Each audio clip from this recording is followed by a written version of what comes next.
আসসালামু আলাইকুম রহমতুল্লাহি বারকাতুহ। প্রিয় ভাই ও বোনেরা, আমাদের জীবনে সারা বছর ঘুরে আবারও চলে এসেছে পবিত্র মাহে রমজান। এই মাস শুধু ক্ষুধা তৃষ্ণা সহ্য করার মাস নয়, এটি তাকওয়া অর্জন করার মাস। এটা আত্মশুদ্ধি করার মাস, গুনাহ মাফের মাস। আসুন আমরা এই মাসের করণীয় কিছু আমল এবং বর্জনীয় কিছু কাজ সম্পর্কে আমরা জেনে নিই। আল্লাহ তাআলা বলেন, হে ইমানদারগণ, তোমাদের উপর রোজা ফরজ করা হয়েছে, যেমন ফরজ করা হয়েছিল তোমাদের পূর্ববর্তীদের উপর, যাতে তোমরা তাকওয়া অর্জন করতে পারো। সূরা আল বাকারার 183 নম্বর আয়াত। আজকের ভিডিওতে আমরা জানব রোজার ফজিলত, রোজার দিনে করণীয় কিছু কাজ এবং রোজার দিনে যে যে কাজ থেকে বিরত থাকতে হবে। ভিডিওটি শেষ পর্যন্ত দেখুন, ইনশাআল্লাহ উপকৃত হবেন। রোজার ফজিলত। আল্লাহ তাআলা আমাদের জন্য প্রিয় নবী হজরত মুহাম্মদ সাল্লাল্লাহু আলাইহি ওয়াসাল্লামের মাধ্যমে বলেছেন, রোজা শুধু আমার জন্যই এবং আমি নিজেই এর প্রতিদান দেব। সহিহ বুখারী শরীফ ও সহিহ মুসলিম শরীফের হাদিস। রোজা এমন এক ইবাদত যা শুধু আল্লাহ তাআলার সন্তুষ্টির জন্য করা হয়। কেউ দেখছে না তবুও রোজা রাখে, এটাই ইখলাস। রাসূলুল্লাহ সাল্লাল্লাহু আলাইহি ওয়াসাল্লাম বলেছেন, যে ব্যক্তি ঈমান ও সওয়াবের আশায় রমজানের রোজা রাখে, তার পূর্বের সমস্ত গুনাহ মাফ করে দেওয়া হয়। সুবহানাল্লাহ, সহিহ বুখারী শরীফের হাদিস। ভাবুন তো, পুরো বছরের গুনাহ মাফের সুযোগ, সুবর্ণ সুযোগ। জান্নাতের এই বিশেষ একটি দরজা আছে, যেটার নাম হলো রায়্যান। রাসূলুল্লাহ সাল্লাল্লাহু আলাইহি ওয়াসাল্লাম বলেছেন, জান্নাতে একটি দরজা আছে যার নাম রায়্যান। কিয়ামতের দিন শুধু রোজাদাররা সেই দরজা দিয়ে প্রবেশ করবে। সহিহ বুখারী শরীফের হাদিস। সুবহানাল্লাহ, কত বড় সৌভাগ্যবান সেই রোজাদারেরা যাদের জন্য এই দরজাটি অপেক্ষা করছে। বেশি বেশি রোজার দিনে যে করণীয় কাজগুলো রয়েছে তার ভিতরে বেশি উত্তম একটা বা অন্যতম একটা কাজ হলো বেশি বেশি কোরআন তেলাওয়াত করা।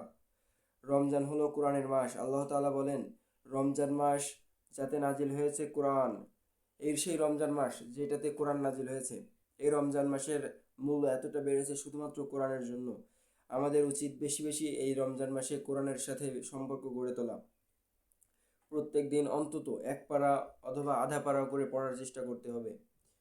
2 নম্বরে রয়েছে বেশি বেশি দোয়া করা।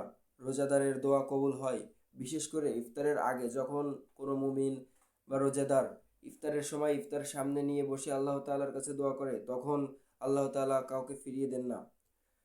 3 নম্বরে রয়েছে 5 ওয়াক্ত নামাজ ও তারাবি পড়া। ফরজ নামাজ জামাতে আদায় করুন, তারাবি নামাজ পড়ার চেষ্টা করুন। 4 নম্বরে রয়েছে দান সদকা করা। রাসূলুল্লাহ সাল্লাল্লাহু আলাইহি ওয়াসাল্লাম রমজান মাসে সবচেয়ে বেশি দানশীল হতেন। গরিবদের ইফতার করানো অত্যন্ত সওয়াবের একটি কাজ। 5 নম্বরে রয়েছে গুনাহ থেকে নিজেকে রক্ষা করা। রোজা শুধু না খাওয়া নয়, চোখ কান জিহ্বারও রোজা রাখতে হবে। এবার আমরা জানব রোজার দিনে কি কি কাজ করা যাবে না বা বর্জনীয় কিছু কাজ। রোজার দিনে যে কাজগুলি নিষিদ্ধ বা করা যাবে না, রাসূলুল্লাহ সাল্লাল্লাহু আলাইহি ওয়াসাল্লাম বলেছেন, 1 নম্বরেই মিথ্যা কথা বলা যাবে না। রাসূলুল্লাহ সাল্লাল্লাহু আলাইহি ওয়াসাল্লাম বলেছেন, যে ব্যক্তি মিথ্যা কথা ও খারাপ কাজ ত্যাগ করে না, তার পানাহার ত্যাগ করায় আল্লাহ তাআলার কোনো প্রয়োজন নেই। সহিহ বুখারী শরীফের হাদিস। 2 নম্বরে রয়েছে গীবত ও পরনিন্দা। গীবত করলে রোজার সওয়াব নষ্ট হয়ে যায়। 3 নম্বরে রয়েছে ঝগড়া বিবাদ করা। রোজা অবস্থায় কেউ ঝগড়া করলে বলুন, আমি রোজাদার। 4 নম্বরে রয়েছে রমজানে রোজা রাখানো, মিথ্যা কথা বললে, পাপাচার কাজ করলে, গীবত করলে রোজা নষ্ট হয়ে যায়, আত্মা নষ্ট হয়ে যায়। 5 নম্বরে রয়েছে ইচ্ছাকৃতভাবে রোজা ভঙ্গ করা। কোনো কারণ ছাড়া রোজা ভঙ্গ করা বড় একটা পাপ, বড় একটা গুনাহ। ভাই বোনেরা, আমি জানি না আমাদের এই রমজান মাস, আমরা এই রমজান মাসে আমাদের জীবনের সমস্ত গুনাহগুলো মাফ করে নিতে পারবো কিনা। কত মানুষ গত রমজানে পেয়েছিল, আজ তারা কবরে শায়িত। আসুন আমরা এই রমজানেই নিজের জীবনটাকে পরিবর্তন করার চেষ্টা করি, আল্লাহর দিকে ফিরে আসি, পবিত্র কোরআন পড়া শিখি। যারা যারা পবিত্র কোরআন পড়তে পারেন না, এই রমজান মাসে প্রত্যেকটা মসজিদেই মুয়াজ্জিন সাহেব, ইমাম সাহেব তারা কোরআন শরীফ শিখাবেন। ইনশাল্লাহ সবাই চেষ্টা করব তাদের কাছ থেকে কোরআন শরীফটা শিখে নেওয়ার। এই রমজানে জীবনে মোড় ঘুরিয়ে ফেলাই, গুনাহ থেকে তাওবা করি, নামাজে ফিরে আসি, কোরআনের সাথে সম্পর্ক গড়ে তুলি। ভিডিওটি যদি ভালো লেগে থাকে আরেকজনের কাছে শেয়ার করে দেখার সুযোগ করে দিবেন। চ্যানেলটি সাবস্ক্রাইব করে পাশেই থাকবেন। আসসালামু আলাইকুম রহমতুল্লাহি আবরাকাতুহ।